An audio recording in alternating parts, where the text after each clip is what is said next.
Good evening, White Sox fans, and welcome to Chicago Tonight. I'm Phil Ponce.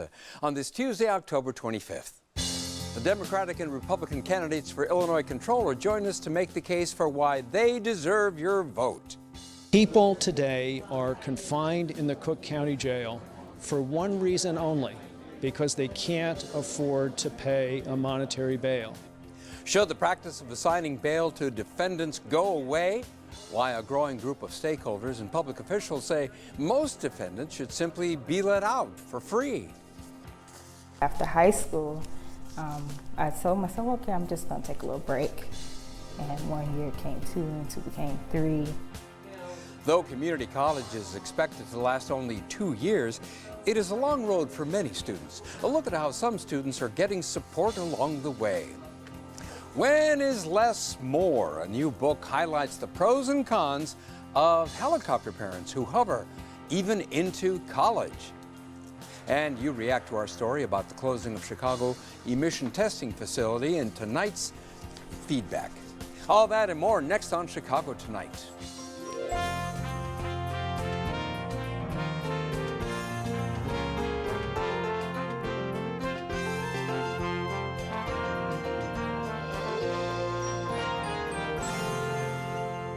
Thanks for joining us. Here's what's happening in Chicago tonight. If you are watching us, maybe you don't care, but the Chicago Cubs are about to play their first World Series game in 71 years. Tonight, 19-game winner John Lester takes the mound for the Cubs in Cleveland, and slugger Kyle Schwarber returns to the roster after tearing his ACL in the first week of the season. He says he's excited to be back on the field. Knowing that I had the opportunity to try and get back, it would kill me deep down inside if I didn't. The teams play again tomorrow night before the series comes to Wrigley Field Friday, Saturday, and Sunday if necessary. There are more registered voters in Illinois than ever before. As of this afternoon, the Illinois State Board of Elections says there are more than 7.9 million registered voters in the state. That tops the previous record set in 2008 of more than 7.7 million. And it's not too late. Illinois law allows voters to register through Election Day as long as they cast a ballot when registering. The Chicago Bulls host a basketball tournament to improve relations between the city's youth and the police department. 6 teams made up of Chicago police officers and students from the Becoming a Man program took to the basketball court. Attendees also gathered to discuss issues impacting the community. Several Bulls players attended the event, including stars Dwayne Wade and Jimmy Butler. As for the weather, a chance of showers overnight with a low around 46. What does that logo say in the middle? I think you know. Then tomorrow, breezy with showers likely and a possible thunderstorm in the afternoon with a high around 52. And up next, 2 of the candidates running for Illinois Comptroller.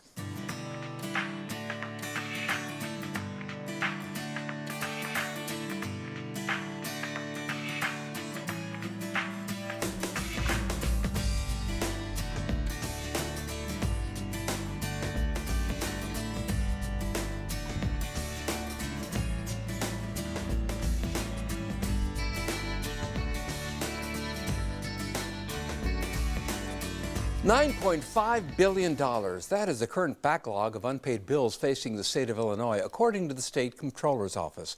With Illinois' stopgap budget due to expire at the end of the year and no full state budget on the horizon, the state's fiscal picture is precarious. One of the offices on next month's ballot is Illinois Comptroller, who is responsible for maintaining state accounts and ordering payments into and out of those accounts. In other words, writing the state's checks.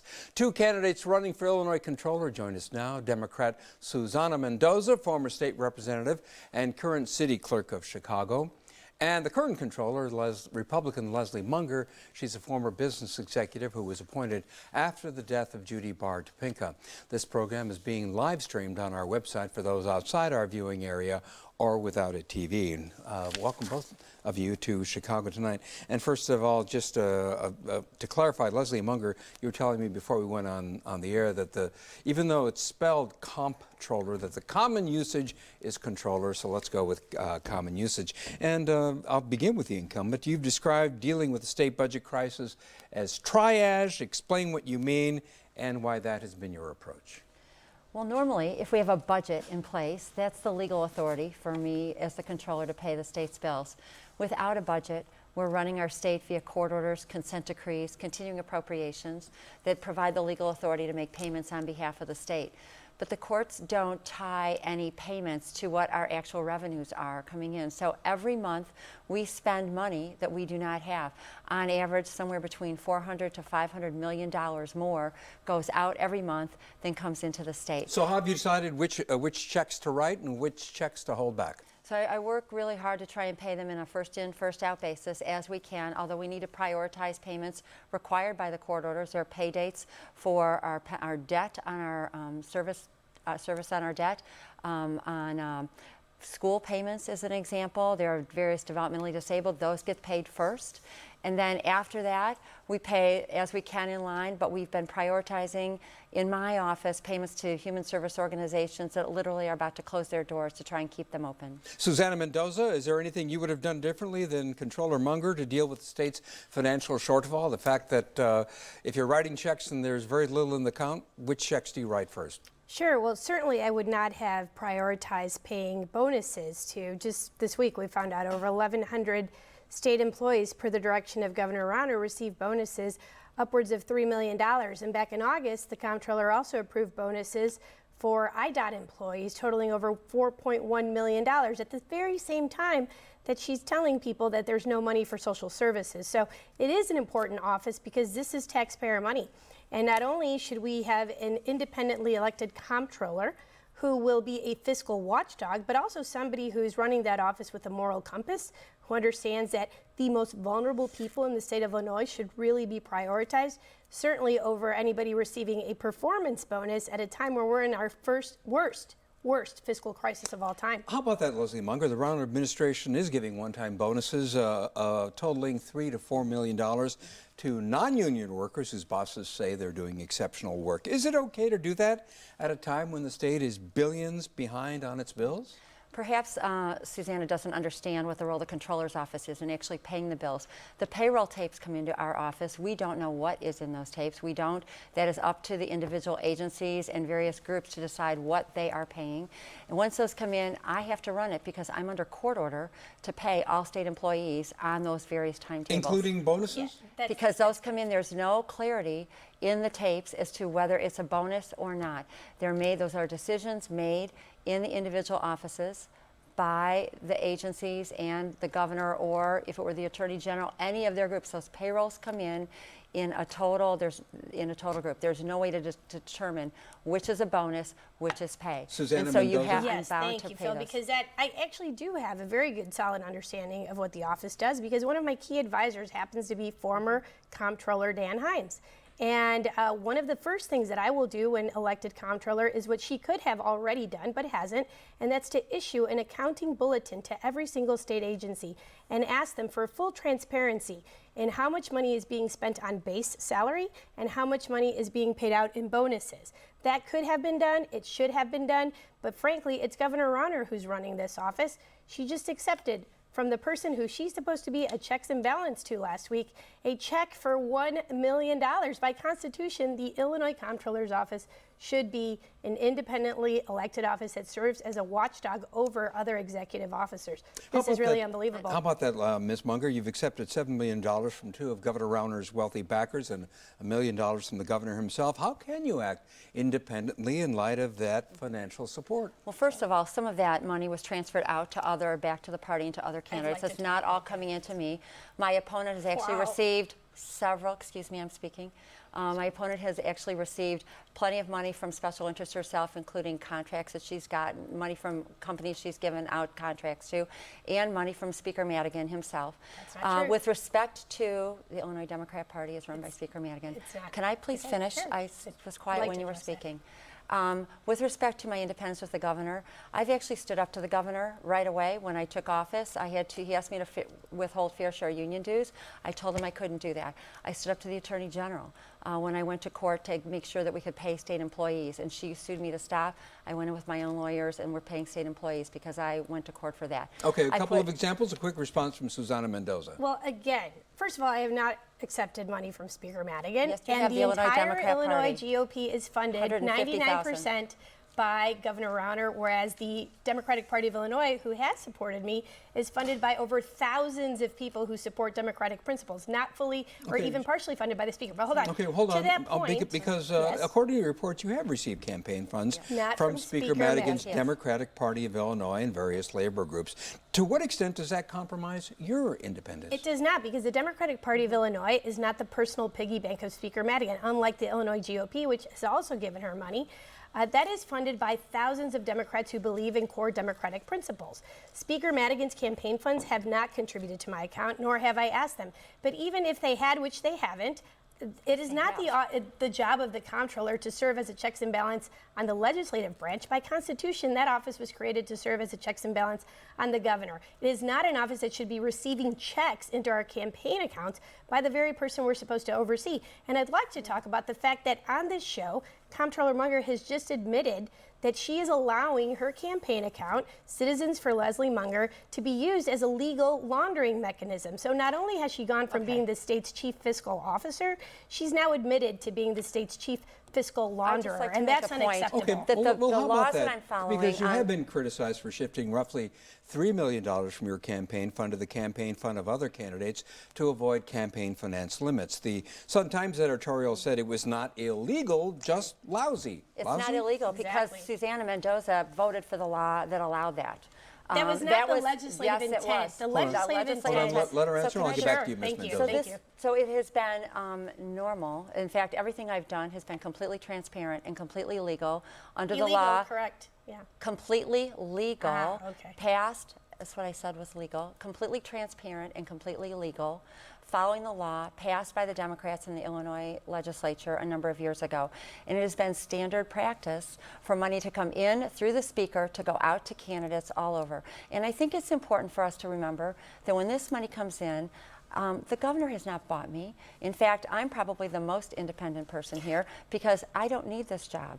I took this role because I love Illinois. I had my career in the private sector. I spent 20 years volunteering for a human service organization that serves developmentally disabled adults. I accepted this appointment because I want to help our state get back on a good fiscal track. And while I was out working in human services, Susana was in the legislature voting for all the unbalanced budgets, pension holidays, and tax increases that actually put us in this place under Speaker Madigan. How So about to this, ask Susana about- Mendoza? You were in the legislature from 2001 to 2011 or 12, and one of the editorials supporting your opponent indicated that you voted yes on the kinds of budgets, skipping pension payments and so forth, that have now gotten the office that you're running for into the jam it's in. So look, I served in the legislature very honorably. I voted to make sure that kids were able to go to school on time, that senior citizens received the funding that they needed to be able to survive with some semblance of dignity. Over the years, I've done my part. However, I didn't create this mess. And this has existed. You didn't vote for the budgets that... I did vote for budgets that were balanced. They were all balanced unbalanced. using other mechanisms because Borrowing since day from one, pensions. we were never able to have Republicans want to have some skin in the game. I mean, it'd be nice if we actually had some help from the other party. But let me just say, this issue with unbalanced budgets or the fiscal crises has been going on for decades, well before I was in the legislature. And at the end of the day, this governor was elected, and he picked his hand-picked appointee, as she calls herself, his wingman, to make things better. And by every account, even Crane's Business Magazine, which tends to go Republican, has said that this administration under Governor Rauner has been a complete failure. By every measurable account, the state of Illinois is doing worse than we were 2 years ago. They were supposed to make it better, and you have helped them make it worse. That's just the truth. I'd just like to Leslie add in Munger? here. I just like to add in here that when I was sworn in, we had $8 billion worth of bills that we can't pay. Today we have 10. When Susana ended her worse. time in the legislature, we had $10 billion worth of bills we cannot pay. We had balanced budgets when we started in the early 2000s. In the 10 years that she was in the legislature, she voted for unbalanced budgets. We had $30 billion in unfunded pension liabilities before they took 2 years of pension holidays. We ended up with $75 billion in unfunded pension liabilities. All of these things collectively now are creating the financial crisis we have today. There has been routine in the state spending money we didn't have. She says she was voting to fund schools and to fund the elderly. It doesn't help to promise funding when there's no money to write the check. They overspent the account year after year after year, and as a result, in 2011, we had $10 billion worth of unpaid bills. You know, we still have unpaid bills. The debt is crushing. It's because of terrible fiscal practices for many years. Susana Mendoza.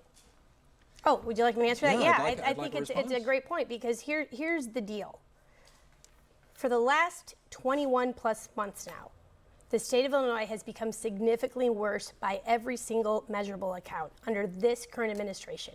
Prior to that, we've had 4 out of the last 6 governors be Republicans. This is an issue that has spanned generations and decades of ineffective government. But what's important now, and the office that I'm running for, Phil, with all due respect, is the office of the Comptroller, which was created by Constitution to be independent of the governor's office. And this person to my left just accepted $1 million from the very man that she's supposed to be being a checks and balance on. You've accepted $1 million plus from the union. It's on special interest. From hardworking men and people women. who've given you contracts. You know what? Let's talk about that. I've accepted contributions from hardworking men and women in organized labor. People like my father, who was a union pipe fitter, like my father-in-law, who raised 9 kids on an electrician's salary out of Local 176 in Joliet. Hardworking men and women who pay their dues and want someone who will fight for them and be an aggressive voice of advocacy, not somebody who takes their orders from the governor. People like my dad, though, let me get to this point, Phil, because with all due Susana respect. Mendoza, you have significant financial support from labor, Yeah, organized and I'm labor, proud of it. I'm but proud of it. you took $1,000 from an O'Hare contractor who's had a contentious relationship with labor. Does that conflict with your pro-labor stance? If anything, that just shows that I'm independent and I'm not beholden to labor or anyone else. And by the way, when she talks about dismissing labor as like they're the bad guys, they're not the bad guys. They're hardworking men and women, people like my father. And with all due respect, people like my father who have helped make this country better, this state better, who is a hardworking immigrant, the same type of people that Donald Trump, who she still refuses to admonish after everything he said about women, about sexually assaulting them, mocking the disabled, and saying that immigrants like my dad are rapists and murderers. Instead of denouncing that, she sits down and has lunch with him 3 days after making those comments. I'd like to go back to the Munger? point on the labor. So How I've about the actually issue of been Trump? What is your current stance on Trump? So just out of I, as curiosity. a state officer, the chief fiscal officer of a state with the worst financial condition that we have in the state, I've really been very focused on trying to look for ways to unite us to work against it. Do you support There's a Donald lot Trump's of, candidacy? Yeah, I'm really please say. working very hard to stay out of the issues at the top of the ticket, because no matter who you talk to, there's divisive situations on both sides. You certainly cannot support a lot of the things that Mr. Trump has said. Will you be voting for him? My personal vote is my personal vote. I have stayed out of this deliberately, intentionally, because as a chief fiscal officer of the state of Illinois, I'm 100% focused on trying to focus on helping the state. And we have so much divisiveness right now in our state. What you hear from my opponent is continuing to try and divide us. And I'm really trying to work to bring people together to focus on the key issues of the state. Let's get back to the issue. And I just like to add, I'd like to add one more thing. I'd like to add one more thing about the labor, because she commented about labor. I stood up to the governor on fair share union dues in support of labor. I went to court against the Attorney General to get union employees in the state paid. I worked with AFSCME to help them to go with the governor to get approval so we could pay their travel vouchers and continue to keep them on the job. I negotiated my own labor contracts in our office with not an issue at all, very helpful. So I actually have a good record of working with the union laborers in the state, even though she would say otherwise. No, it's Mendoza. not what I say, Phil. Honest to God. I mean, this is like amazing that I'm even hearing this. Her campaign chairman, Elizabeth Brandt, is the mayor of Lincolnshire, her hometown, your hometown. That was the only municipality in the entire state of Illinois to pass right-to-work legislation. I have not had anything to do with that. And you are the campaign chairman for Rahm Emanuel. Would you like to? Okay. Would you like to own everything Mayor Emanuel's done? Rahm is not on the ballot, right? No, but she's still your campaign chairman. If we could And back by up, the way, if we could back up for a second. besides that, Excuse me. If we could back up for a Yes. second, I guess one of the things that interests me is the rap against you is you're going to be beholden to Mike Madigan. The rap against you is that you're beholden to the governor. To what extent is there a connection between what the governor does, what Mike Madigan does, and how your offices are run. Leslie Munger, I'll begin with you. Well, fundamentally, we need to get the legislature and the governor to work together to get a budget passed. And really, that's what we need in the controller's office. We need a balanced budget so that we promise to spend, we can actually pay for.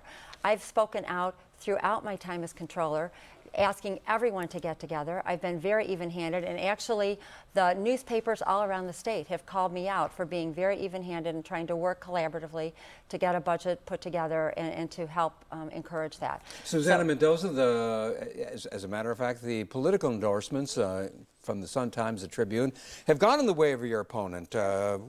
Would you care to take issue with those endorsements? Well, I mean, I think they have their opinion, right? They have their opinion. I was the same candidate today that they endorsed glowingly 5 years ago. There's lots of reasons why they could have chosen to stick with the person that's there now. But the reality of it is that what she doesn't want to answer, and it's easy to talk and deflect, is that the reason why she hasn't denounced Donald Trump, and let's be honest, it takes a half a nanosecond to know where you should be with Donald Trump with everything he's said, is that not only is Elizabeth Brandt her campaign chairman, and you know that's true, she's still on the document. She has nothing to do with my campaign. You're still Ron's campaign chairman. More importantly, Donald Trump, his chairman of his campaign here in Illinois is her campaign finance chairman, Ron Gidwitz.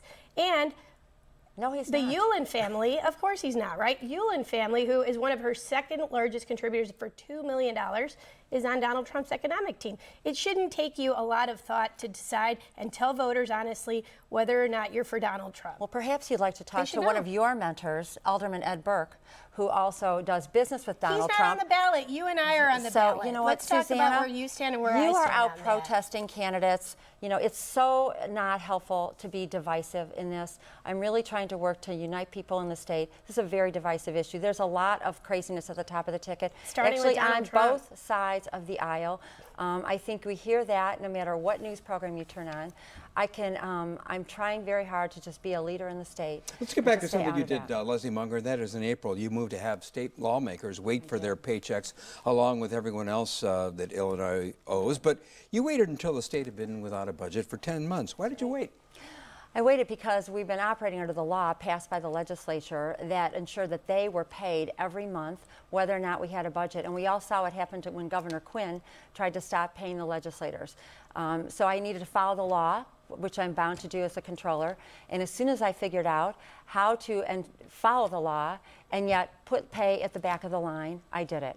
And there's been a lot of criticism from my opponent on that, but frankly, she didn't come up with the idea before I did. I enacted it, and now she's tried to claim it in her commercials, dishonestly saying that she would put legislators in line when I did it in April. It's not being dishonest. Do you agree with the move yes, to, of course. That's why delay the payment? It's not being dishonest to say that legislators should not get preferential treatment. So I would continue that policy. What I object to is the fact that she waited until election time to come find religion on this issue. I did not wait till election time. I waited until April. And she chose by her own admission to continue to pay politicians and herself before paying social service providers. Well, and now, after the fact, went ahead and continued. Now it's the second time. There's $7 million worth of bonuses, performance bonuses that went out to state employees. I'm bound to pay the pay tapes as they come in. I'm bound to pay them on time. It's the law. I'm under court order to do that. I cannot go in and figure. Bulletins, Phil. So is that a legitimate point that by issuing and accounting both, and you can it's about you can transparency.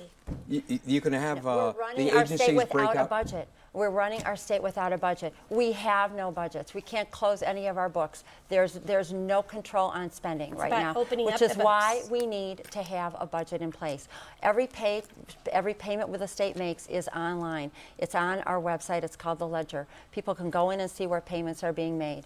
So there's no way you can find out how much of what you're issuing is a bonus and how much. One thing that she says there is, you're saying there isn't. There isn't. Let's move on. Susana Mendoza, your opponent has charged you with double dipping, pay for work with the city of Chicago at the same time you served in the General Assembly. Is that true? Absolutely not. And she knows it's not true, but she continues to spend her $9 million from 3 people spreading false allegations. That's been disproved. It was disproved in 2008. We've disproved it to all the media networks. I'll be happy to provide you the documents that disprove it again. She can continue to say it over and over and over. It doesn't make it true, Phil. What is true is that she did wait 10 months, went ahead and paid politicians, herself included, You received your money before telling social services providers that it was their turn. I But put my just for- paycheck. just for I never clarity's my sake- paycheck at the back Never of the double line. dipped. I put Ever. my paycheck at the back of the line. Just for clarity's sake, Susana Mendoza, you never received pay for work with the City of Chicago at the same time you served in the General That is Assembly. correct. And And the you're saying, documents are there you're to saying, prove She is. She had paycheck for the City of Chicago for 16 years. For 10 of those years concurrently, while she was in the legislature, she received a state of Illinois paycheck as the legislative pay. She presented a document showing for 1 year she had 44 days of pay withheld during her session time. It was an example of She the many was documents we had, paid Phil.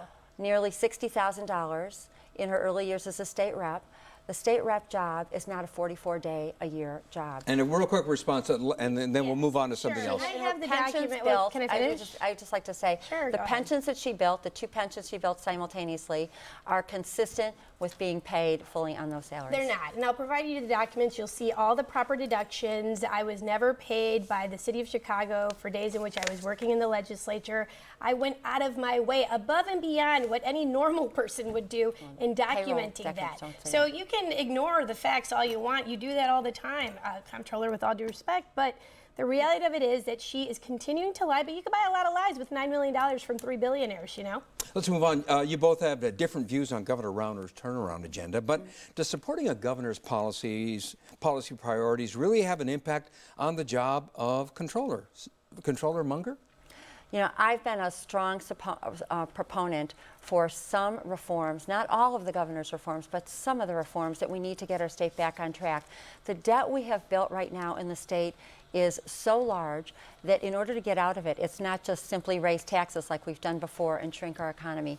We need to look at ways to take cost out of our state, be operating things more efficiently. And We it need to would look have an at impact on the revenues. job that you do. Because we would have a budget that's balanced. We Susana need to get a Mendoza, is there a balanced connection budget. between the two, a turnaround agenda and how you would do your job? Sure, it's more of a turn upside down agenda. That's what it's done to this state.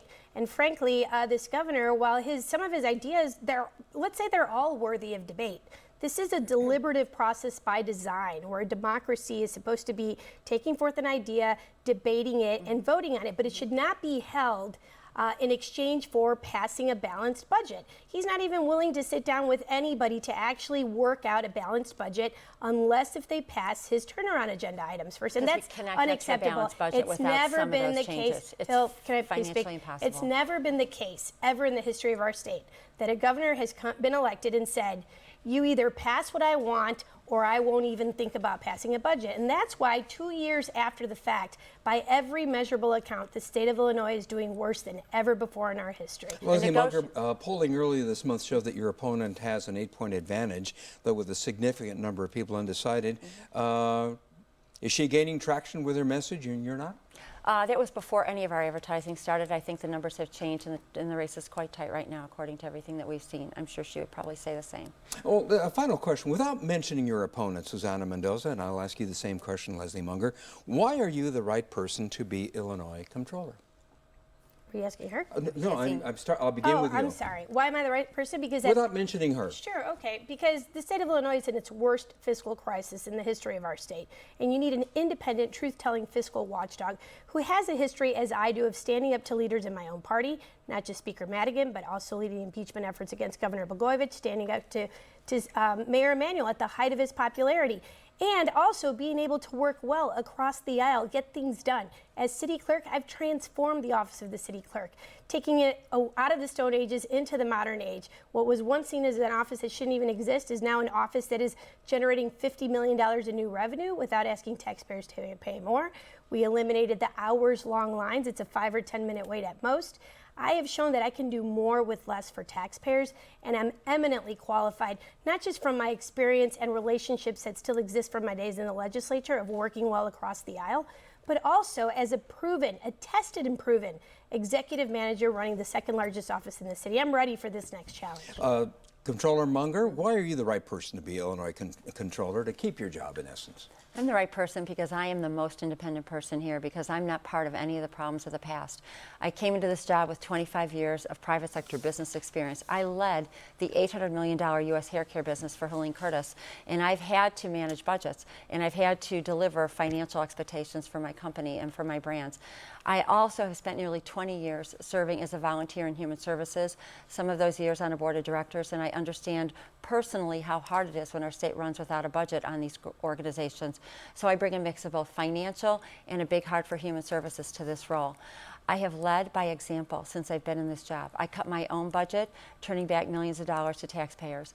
I've led a program, a new initiative to help transform our state's decades-old COBOL-based systems, which is frankly one of the reasons why we cannot break out those payroll tapes, to upgrade those and bring in a cloud-based system. I put the legislative pay, all elected official in pay in line with the state's bills to show that we're all in this together, while at the same time prioritizing pay for human services. I'm leading a new initiative called No Budget, No Pay, which will put teeth in our constitutional requirement that will ensure that when our legislators work collaboratively with the governor, they work together to pass and sign a balanced budget by the end of the legislative session, which they're required to do. And if we don't get paid. And that's where I'll have to leave it to Susana Mendoza, Leslie Munger. Thank you both for being here. Thanks very much. We appreciate very much when candidates come on our show. Thank you. Thank you for Phil. having us. Appreciate your time. And we will hear from the Green and Libertarian Party candidates later up in the program. And up next, what some county officials want to do with the bail system in Cook County Court, so stay with us. Election coverage on Chicago Tonight is made possible in part by the League of Women Voters of Cook County and the City Club of Chicago.